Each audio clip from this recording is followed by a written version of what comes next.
Hoje, a capital baiana amanhece de luto por causa do incidente que aconteceu ontem, domingo de Ramos, envolvendo um PM contra a PM.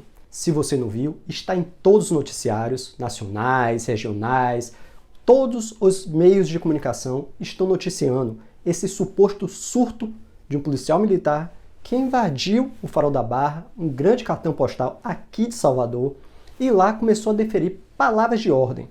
Para os noticiários, foi um surto emocional. Para amigos, colegas e conhecidos do policial Wesley Góes, foi, na verdade, um protesto. Protesto, sim, envolvendo a condição de trabalho da PM aqui na Bahia, que por causa do toque de recolher e algumas outras medidas que restringem, sim, o direito de vir, de trabalhar do cidadão baiano, estão prendendo trabalhadores, pais de família, que estão tentando ganhar seu dinheiro, ganhar a fonte da subsistência sua. E aí a PM tem que ir lá e prender esse trabalhador. E aí sim, isso começa a mexer com o psicológico do policial militar. Psicológico esse que já é abalado por causa das suas condições de trabalho. É o que eu sempre falo aqui no canal. Eu defendo a polícia justamente porque é ela que combate o crime. O crime aqui na Bahia, o crime na sua cidade, o crime no Brasil. Seja na Polícia Estadual, Federal, que seja. E a Polícia Militar, em especial aqui da Bahia, está sucateada. Não o policial, mas a polícia. Coletes vencidos, armamentos desatualizados e combatendo o criminoso que está lá altamente municiado. Fuzis R15, AK-47, todos novos, coletes novos. E esse policial que mora do lado do bandido, na mesma região do bandido, tem que invadir o morro, invadir a favela, ir lá e prender bandidos criminosos. Imagine o psicológico dessa pessoa que sai para trabalhar de manhã e não sabe se volta à noite para trazer o pão da família. E agora, além disso tudo, ainda tem que prender o trabalhador, aquele pai de família que está tentando ganhar o seu pão de cada dia, justamente por causa da quarentena, do lockdown, disso tudo, está tentando trabalhar informalmente, ilegalmente, e o policial ainda tem que prender essa pessoa. Mas, como diria a Maju, o choro é livre. E aqui eu rebato de novo o comentário da jornalista. Não, Maju, o choro não é livre não. Olhe o que o choro está correndo. Olha a consequência do choro. Não só pais de família desempregados, empresários cometendo suicídio e agora PMs protestando e tendo surtos emocionais. Um surto emocional não a ponto de caracterizado como maluco, mas a ponto dele protestar contra a própria corporação, contra o governo do estado, que é o seu pagador. E ainda tem comentários como o seu, Maju, falando que o choro é livre para quem não quer a quarentena, quem quer trabalhar. Não é falta de empatia sua ao não pensar do outro lado. E o final da história do PM foi trágica. O PM disparou alguns tiros para cima e depois de mais 3 horas de negociação, terminou com sua morte. A BOP, que é a Polícia Especial da Bahia, disparou tiros contra o PM quando o PM disparou alguns tiros. Confesso que eu não vi exatamente se foi para cima nesse momento ou se foi em direção ao PM, mas o BOP alega que foi em legítima defesa porque o PM teria atirado no BOP primeiro. E agora, a consequência disso tudo. A PM já está querendo fazer greve. Muitos policiais militares estão contra o BOP. Imagine essa situação, a PM contra a PM. E em plena pandemia, em época que a gente está tentando vacinar a maioria da população, a PM pode entrar em greve aqui na Bahia, especialmente aqui em Salvador. E como é que fica a vacinação?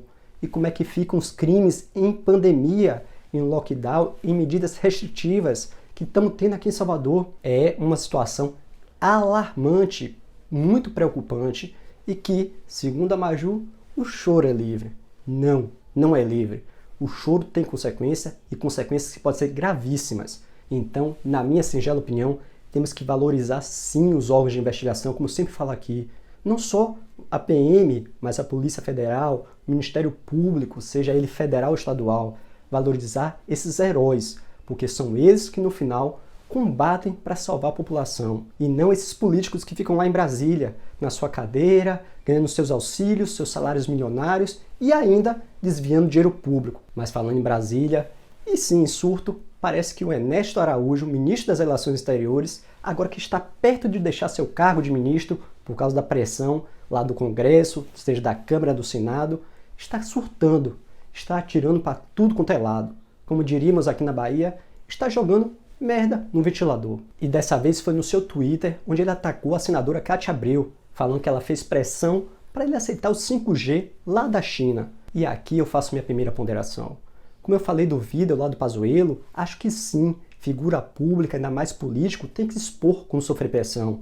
Beleza, expôs, mas tem que saber como falar e onde falar. Colacione provas, vá lá e dê uma entrevista, divulgue oficialmente. Mas pelo Twitter, ficar acusando, trocando farpas, é demais. O segundo ponto que eu quero ponderar com vocês é justamente por que agora? Por que agora a Câmara, por que agora o Senado está colocando pressão para o ministro sair? Já que o ministro já vem fazendo coisa errada há muito tempo, desde quando botou o comunavírus, divulgou no seu Twitter ofensas à China. Você pode até falar que foi uma brincadeira, mas não é. É o ministro das Relações Exteriores, aquele que tem o dever de se comunicar com outro país, fazendo crítica em tom jocoso contra o principal parceiro econômico do país. Desde ali, já era para ter pedido a sua cabeça. Mas não, o Congresso se manteve inerte. Tiveram algumas críticas, sim, pontuais, mas não pediram a cabeça do ministro. Mas por que agora estão pedindo? E outra pergunta que deve ser feita é por que só agora o ministro surtou. Eu quero que você pare e pense na cronologia dos assuntos. Primeiro veio Lula e fez um discurso batendo em tudo e a favor da vacina.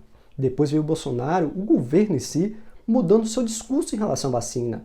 Aí depois veio Dória passando na frente do governo e anunciando primeiro uma vacina brasileira. E no mesmo dia veio o governo e anunciou a vacina. Vai ressaltar que o ministro das Relações Exteriores é bolsonarista, é da ala ideológica do governo. E sim, sempre teve a mesma posição do Bolsonaro. Ou seja, primeiro pensar na economia, para depois pensar na população, na vacina, no combate ao coronavírus. E ele também sempre desdenhou do vírus quando o presidente desenhou. Então, sim, já era para ter sido combatido há muito tempo. Mas por que só agora? E aí já tem quem fale que é uma cortina de fumaça, justamente para tirar a atenção da vacinação e do governo e concentrar toda a atenção negativa em cima do ministro. E por isso que o Bolsonaro estaria segurando tanto, justamente para o ministro se queimar bastante, fazer essa cortina de fumaça o mais grossa possível, enquanto o Bolsonaro está lá, tentando vacinar o máximo de pessoas possíveis, para depois que essa cortina de fumaça cair, ele ter números para mostrar sobre a vacinação, números relevantes, e sim, ter novos dados sobre a vacina que o governo federal fez. E aí, ele tem novo ar para concorrer a 2022. Mas, na minha singela opinião, temos que analisar a situação sim, mas sempre olhando o que há por trás de toda a situação. Primeiro, no caso do PM, saber por que ele surtou. Saber se realmente ele deu o primeiro disparo em relação à polícia, em direção à polícia, e sim, se foi legítima a defesa dos policiais. E em relação ao ministro, saber por que ele está surtando agora. Saber por que agora ele está atacando todo mundo, porque já não tinha falado antes, resolveu falar agora, e se realmente é uma cortina de fumaça para proteger o presidente. Mas é por isso que eu sempre falo que devemos ler não só o que agrada a gente, mas ler o argumento contrário, porque só assim a gente começa a ter dúvidas sobre as situações.